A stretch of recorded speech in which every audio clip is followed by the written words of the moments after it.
change of government in Kiev in February 2014, the contradictions between east and west of Ukraine aggravated. Protests in the east were sparked by the refusal of the new leadership in Kiev to take into account the views and interests of large groups of eastern Ukrainians whose mother tongue is Russian and who did not approve Bandera and ultra-nationalist ideology that the new Kiev government started to promote. Peaceful protests in the Donetsk and Lugansk regions gradually escalated into arms confrontation, and demands of autonomy for the east of Ukraine led to the referenda for separation of Donetsk and Lugansk regions from Ukraine. Though the scenario in the east of Ukraine was identical to the February coup in Kiev, supported and backed up by the USA, the results of referenda were not recognized legitimate by the Kiev government. Eastern Ukrainians were denied to express their human rights, their political will, their rights to cultural self-identification and self-determination. Ukraine is a multinational state, and all the people in Ukraine should have equal rights to vote and to speak their languages. However, the Poroshenko government does not allow multiculturalism.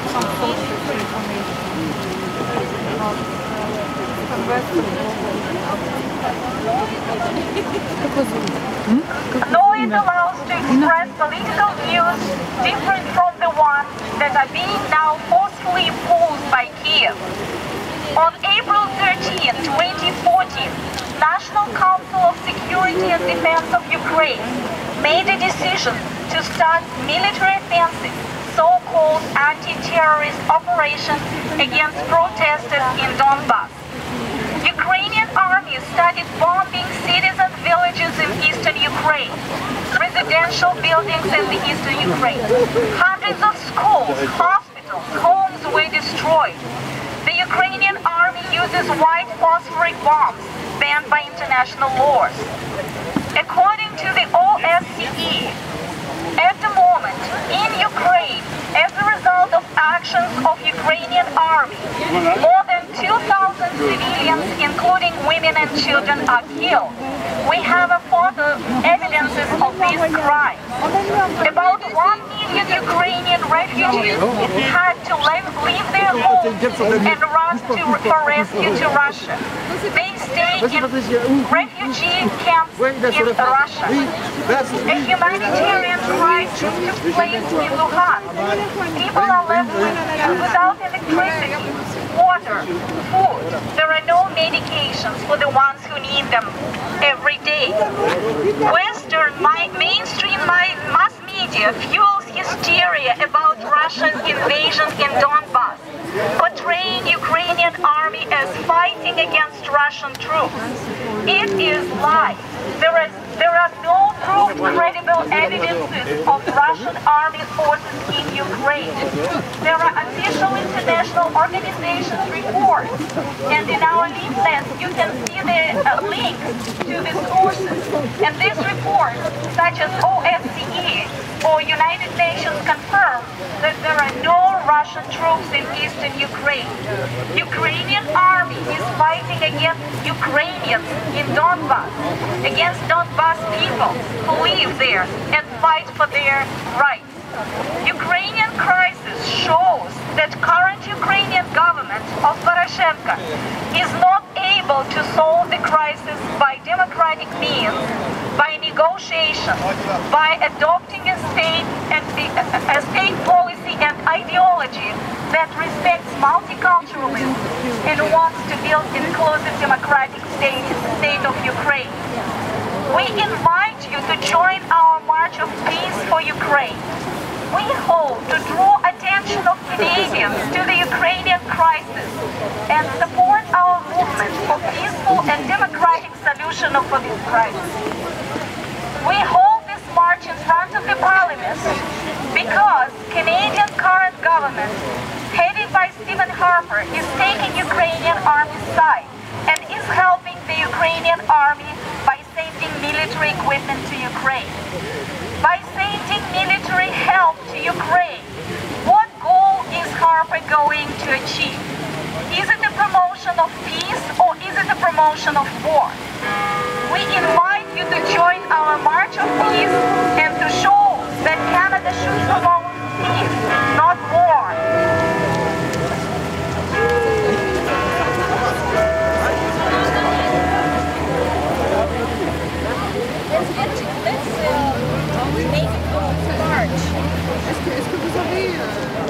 Vous avez dit là.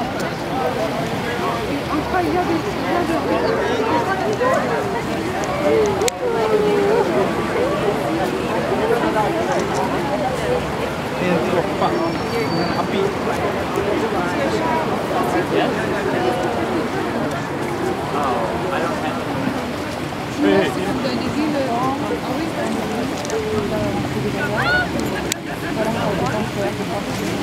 Make sure dingin. Make sure dingin.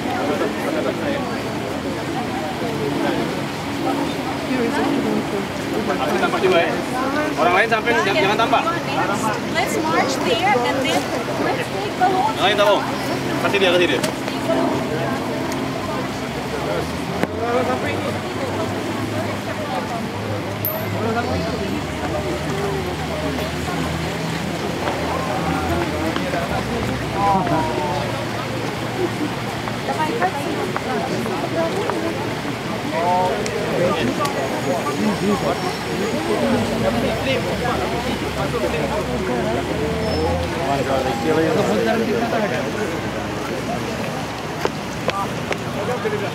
Ready?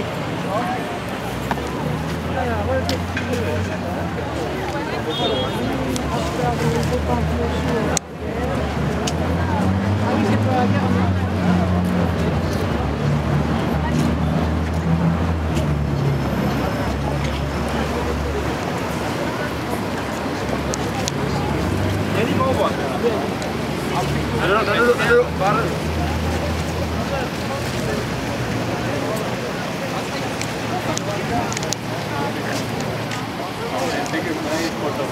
You're burning back.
Алексей здесь. Алексей.